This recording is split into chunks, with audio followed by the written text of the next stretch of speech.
YouTube, what's going on? It's Juan Gotti here with yet another Washington football team video, and in today's video, here to preview the Washington football team versus the Tampa Bay Buccaneers playoff game. So without further ado, let's get straight into today's video. But before we do, make sure you guys go down below, leave a like on this video, subscribe if you're new, and turn on post notifications so you get notified when I upload a video about the NFL, or in this case, our Washington football team. And let's get straight into today's video. It's playoffs, baby. Let's go. Before we get into today's video, we know Tampa Bay is a hard opponent. We know that we're not favored. People have us losing 35-9, 45-10. The odds are just crazy for us to win this game. And I'm gonna just put it out there first. I don't care if our record is 15-1, 16-0, 7-9 in the case it is, 5-11, whatever the record is. As long as we got in, and we have a chance any given Sunday, or in this case any given Saturday.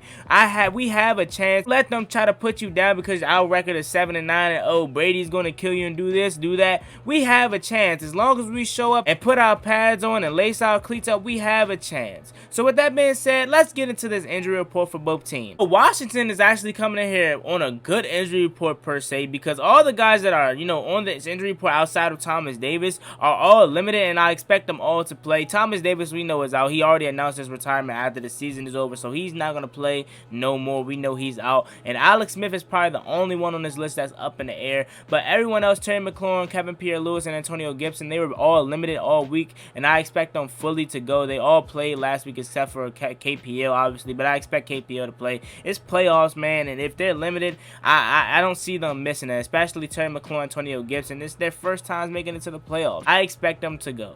Now, moving on to Tampa Bay side of things, Carlton Davis, one of their better corners, practiced Tuesday, but he was limited on Wednesday, and he practiced yesterday, so he's fully to go. I expect Carlton Davis to be out there, and they need all the help they can have in the secondary, so he's not going to miss this game. One of their defensive linemen, Jeremiah Ledbetter, he's going to be out of this game dealing with a calf injury, so that is a plus for Washington. Also, Ndamukong Suh doesn't have a status for the first 2 days of practice, but he didn't practice yesterday, so we have to keep our eyes open for that, but I expect him to play because since it's now injury related, I think he's going to be out there Saturday. Now, Jason Pierre-Paul is also on this injury list, another defensive lineman. He's dealing with a knee injury. He didn't practice the first 2 days, and he was also limited yesterday, so I don't know if he's going to play. Not looking too good for Jason Pierre-Paul, but we'll see what can happen. I hope he doesn't play because, hey, that's going to work in Washington's favor, and that's going to help us out a ton more. With them already missing Jeremiah Ledbetter, and then with Jason Pierre-Paul dealing with his injury and Ndamukong Suh possibly not playing, hey, we need all the help we can get is essentially what I'm trying to say, so I'll take it. Next player on their injury report is Ronald Jones. He's dealing with the finger and quad. I fully expect him to play. He's been in practice all week long, so they will have Rojo in their backfield.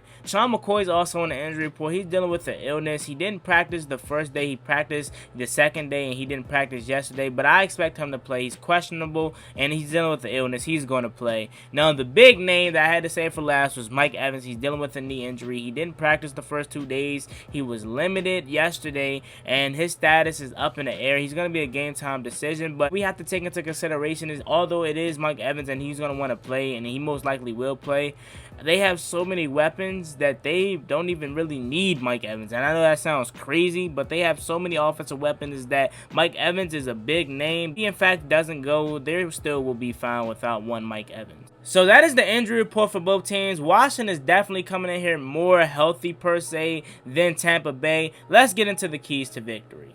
So, the keys to victory versus Tampa Bay. This team is so good, especially on the offensive end. We know they have the GOAT, Tom Brady, obviously, and they have so many weapons. Mike Evans, I'm going to include him even though he's on the injury report. Mike Evans, Antonio Brown, Chris Godwin, Scotty Miller, Rob Gronkowski, Cameron Brate, Leonard Fournette, Ronald Jones, Rojo. They just have weapons everywhere, man. They also have a good offensive line led by Tristan Wirfs and Ali Marpet. They have a ton of offensive firepower, and it's going to be a tough game for Washington to win. But let's get into the keys to victory for them, in fact, to win this game.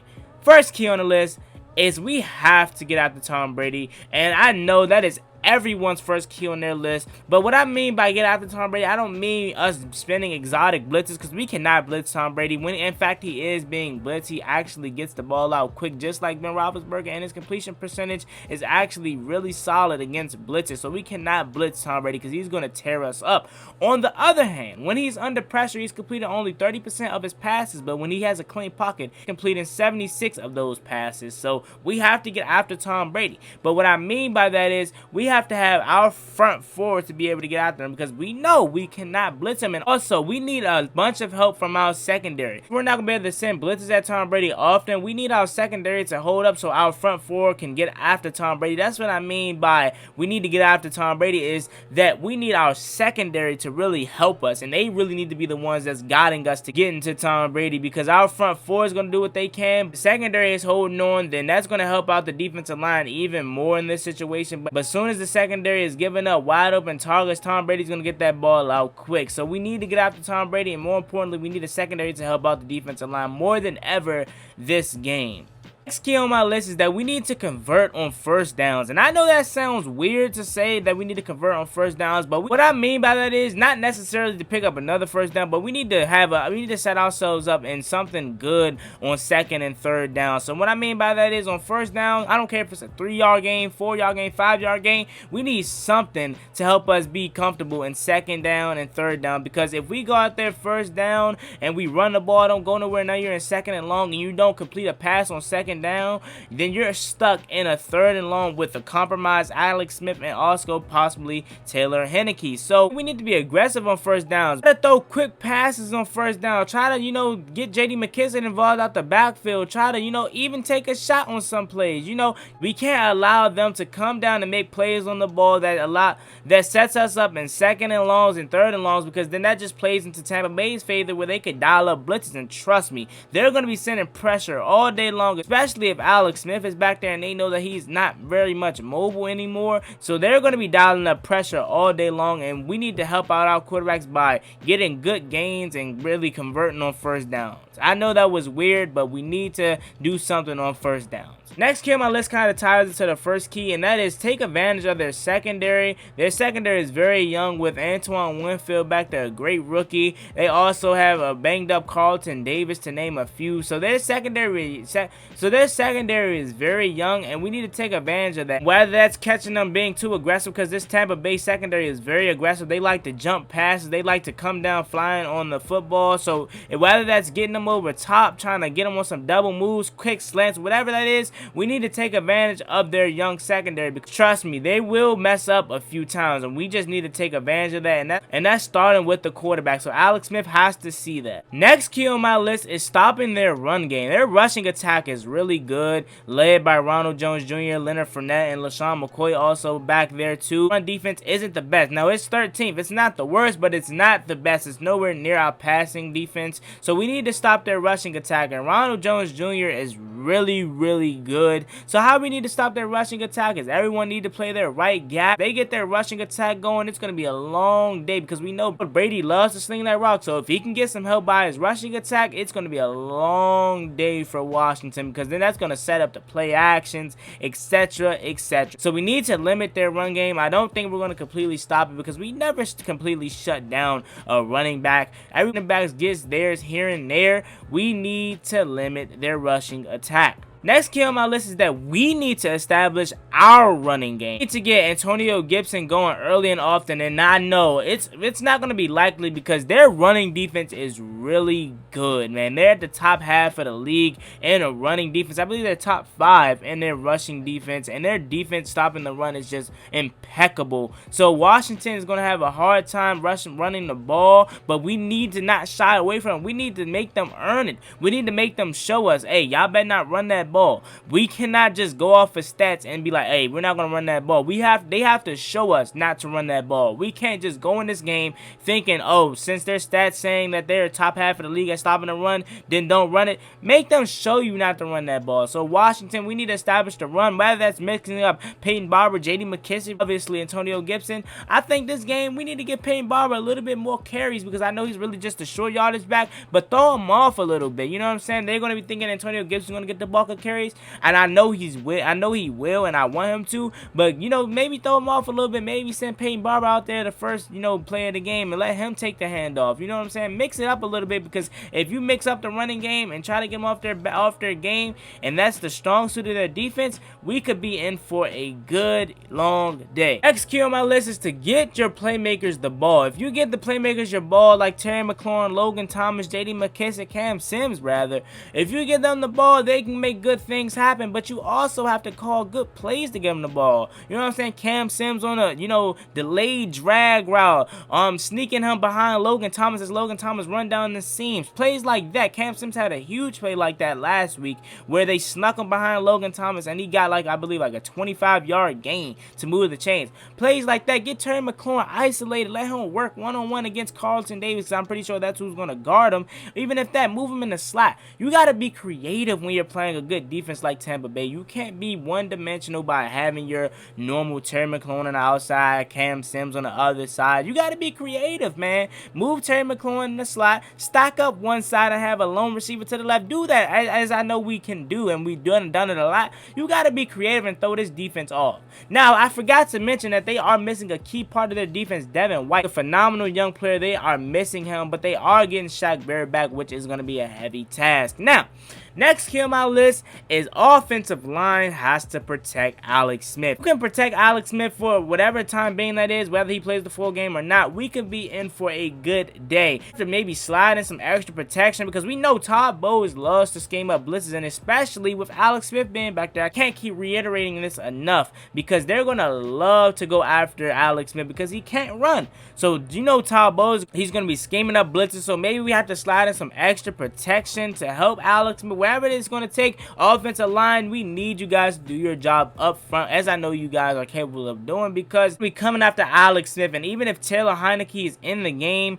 they are going to still try to come after him. Even though he can escape the pocket, they're still going to be coming after him. So we need the offensive line to do their job. Next key on my list is to protect the football, and what I mean by that is running backs. When you run with the ball, hold that thing. We cannot afford to have turnovers. This offense is not good enough to bounce back from turnovers. Alex Smith, Taylor Heineke, whoever's starting, whoever's going to get in, protect the football, make the smart read. If nothing is there, do not force it, throw it out of bounds. Do what you have to do to protect the football and live to fight another day, because if you give this team, with Tom Brady on the other side, extra possessions, more possessions than what they need, then this is going to be a long day for Washington. So protect the football. This is simple. Washington, win your one-on-one matchups. Chase Young, work up on Donovan Smith, who's been having a rough season.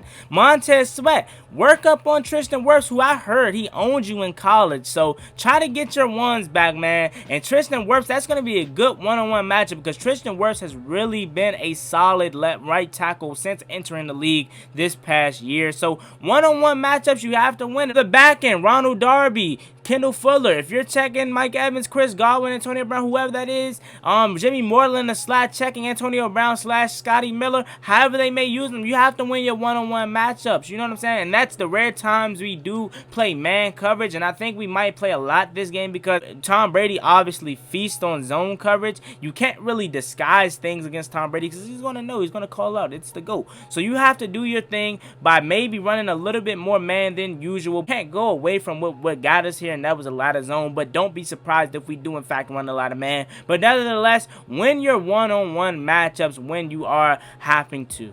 Now, to our final outcome of this game. Who's going to win? Tampa Bay versus Washington.